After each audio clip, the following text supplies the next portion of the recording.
Hey everyone. Today, let's talk about something that may sound simple on the surface, but for many parents can create a lot of frustration, hurt, and even conflict in the home. So, let's talk about the dirty bathroom, or the messy bedroom, or the dishes left in the sink, or the pile of clothes or things that your adult child said they would do and never did. And if you're anything like me, after a while, you'll find yourself asking, what the heck? Or why am I so angry about it? Because if we're honest, it isn't really about the bathroom. Well, at least it isn't for me. What hurts is what it feels like the bathroom represents. It feels like disrespect or like I'm being ignored. It feels like my concerns don't matter. And it feels like I've communicated something important and it wasn't taken seriously. And then after the 20th, 30th, or 50th conversation, it starts affecting more than just the bathroom. It starts affecting the relationship.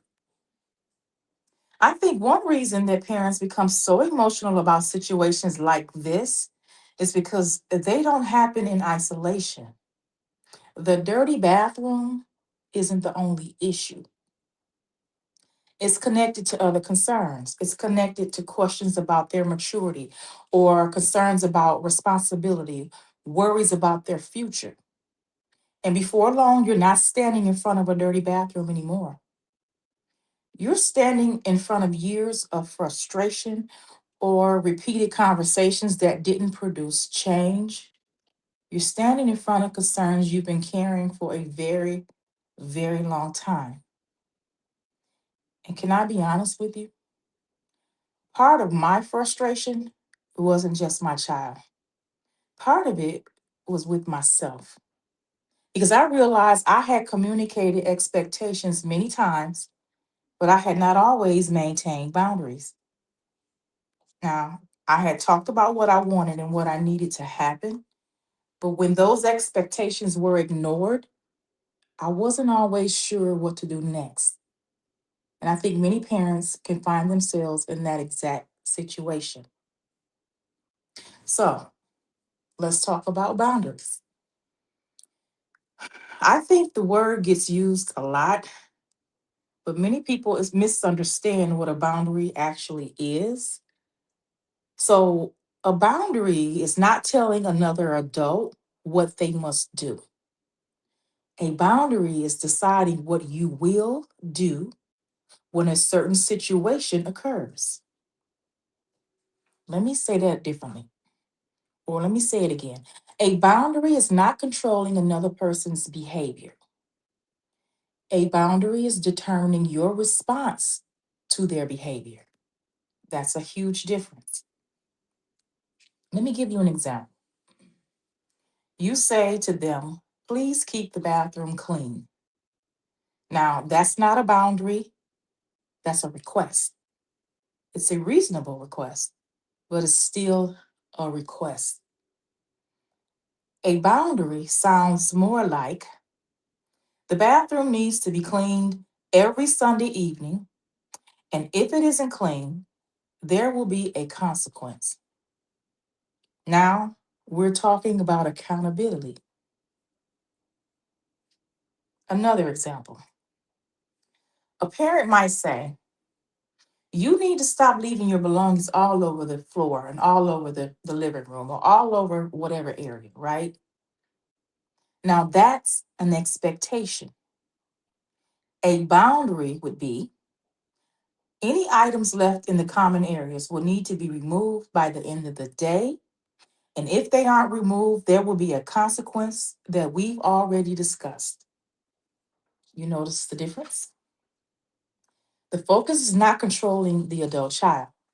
The focus is defining what happens next.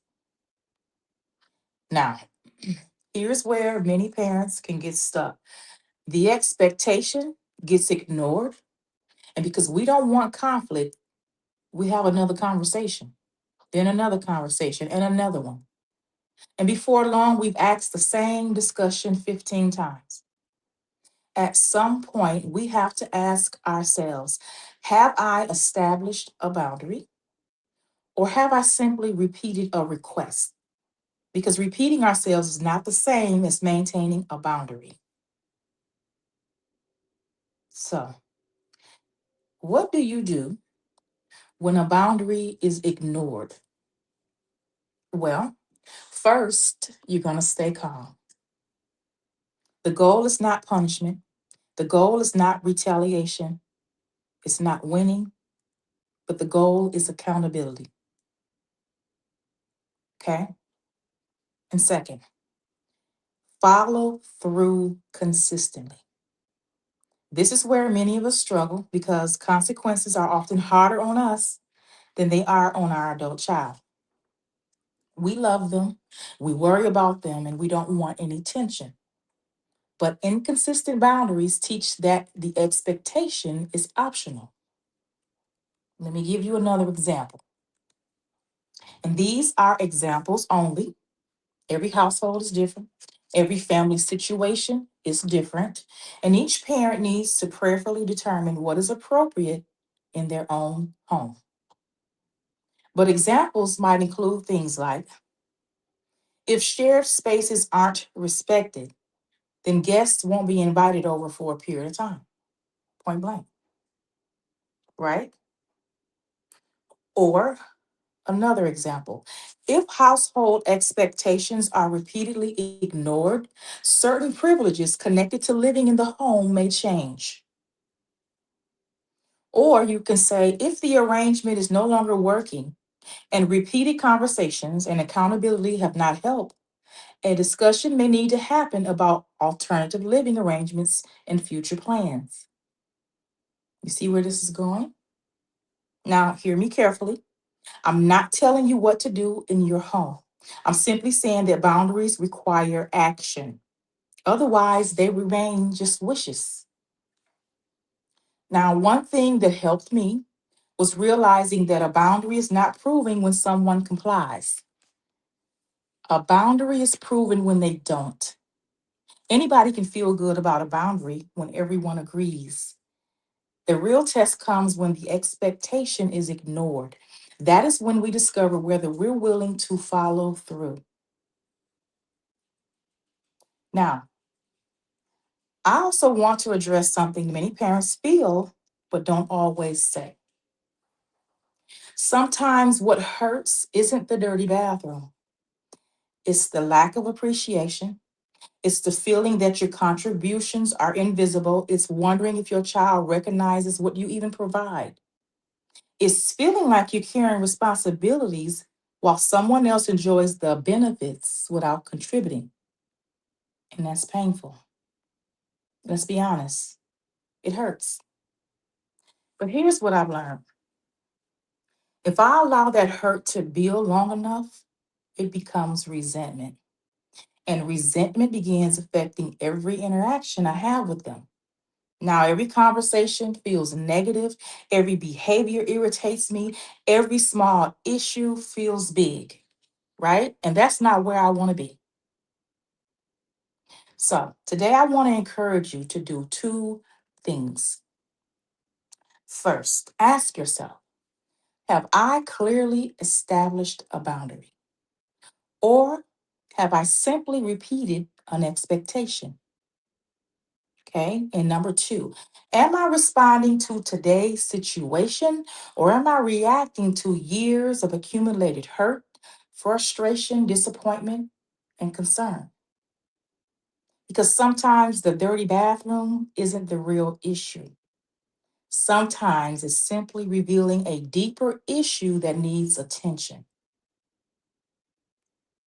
Your adult child is responsible for their choices. You are responsible for yours. You cannot force maturity. You cannot force responsibility or appreciation, but you can establish healthy expectations.